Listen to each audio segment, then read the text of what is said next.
Победителем специальной номинации «Судьба человека.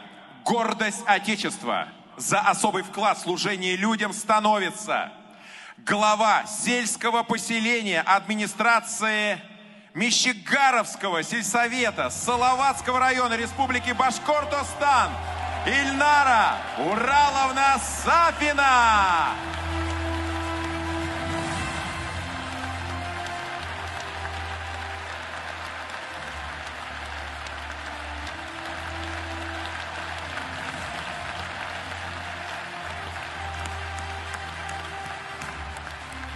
Спасибо всем огромное, уважаемый Владимир Владимирович, уважаемые коллеги.